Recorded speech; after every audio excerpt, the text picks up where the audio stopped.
अच्छा हजरत, रोज़ा खोलने और अफ्तार करने, जब हम अफ्तार करते हैं और जब रोज़े की नियत करते हैं तो उसके लिए एक दुआ पढ़ते हैं सारी के लिए। जब हम कहते हैं वबी सौमी वदी नबी तुम शहरी रमदान, और जब हम अफ्तार करते हैं अल्लाहुम्मा इन्नी लका सुम्तु, जब ये हम दुआ पढ़ते हैं तो क्या ये पढ़ना ज़रूरी है? अगर ये नहीं पढ़ेंगे तो क्या हमें उसका सवाब नहीं मिलेगा या कोई कमी आ जाएगी?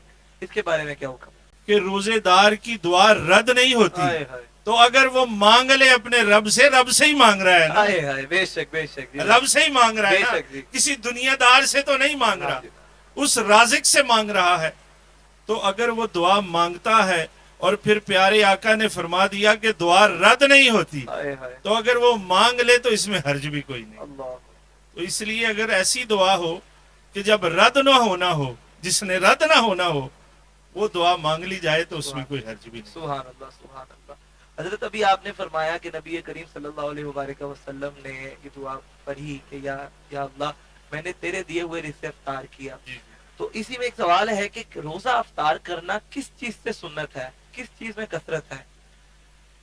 हजूर सल्लल्लाहु अलैहि वसल्लम ने जो सबसे ज्यादा पसंद फरमाया है, जो सबसे ज्यादा अफजल है, वो खजूर से इफ्तार करना। वाह, और खजूर के अलावा हजूर सल्लल्लाहु अलैहि वसल्लम आपने पानी से भी इफ्तार फरमाया, दूध से भी इफ्तार फरमाया, लेकिन इन तमाम चीज़ों में खजूर को हजूर सल्लल्लाहु अलैहि वसल्लम ने सबसे ज़्यादा पसंद फरमाया कि इफ्तार के वक़्त खजूर से पसंद आपने फरमाया। उसकी एक वजह यह है कि फिज़िकली भी अगर आप देखें तो जब सारा दिन का इंसान भूखा होता है जी तो खजूर में एक ऐसा मनफियत और ऐसा फ़ायदा है कि वो उसकी जो एनर्जी है उसको फौरन बहाल कर दे। जी, ऐसे ही है। अगर आप खुद भी महसूस करें तो आपको ये फील होगा कि आप जब एक या दो खजूरें खाते हैं तो आपको लगता है कि मेरी एनर्जी वापस आ गई, ताकत आ गई, जी, ताकत आ जी, गई। ऐसे ही है। और फिर हजूर सल्लल्लाहु अलैहि वसल्लम का फरमान भी है, फरमान भी मिल जाता है और ताकत भी मिल हाय जाती हाय है, हाय, दोनों बरकतें ही मिलकर हमें बरकतें, बरकतें मिल जाती बरकतें ही बरकतें, अल्लाह अकबर, अल्लाह अकबर। अच्छा हजरत, इसी तरह सवाल है कि सहरी खाना ये फर्ज है या सुन्नत है, और इसकी फजीलत में अगर कोई हदीस है पाक? जी जी, बिस्मिल्लाहिर्रहमानिर्रहीम। असल में सहरी खाना मुस्तहब अमल है। अच्छा, फतावा आलमगीरी, जिसे फतावा हिंदिया भी कहा जाता है, उसमें लिखा है कि जो सहरी है वो मुस्तहब अमल है, सुन्नत है। हजूर सल्लल्लाहु अलैहि वसल्लम ने इसकी बड़ी बरक़ात बयान फरमाई कि सहरी खाया करो, इसको तरक मत किया करो। हजूर सल्लल्लाहु अलैहि वसल्लम की हदीस मुबारक है। फिर आपने फरमाया कि जो शख्स सहरी खाता है, हजरत अनस रदियल्लाहु ताला अन्हु को आपने फरमाया कि अगर तुम सहरी खाओ तो जरूरी है, और अगर तुम्हें कोई चीज मुयस्सर ना हो तो एक घूंट पानी पीकर ही सहरी कर लिया करो, हाय हाय, इतनी ज्यादा बरकत।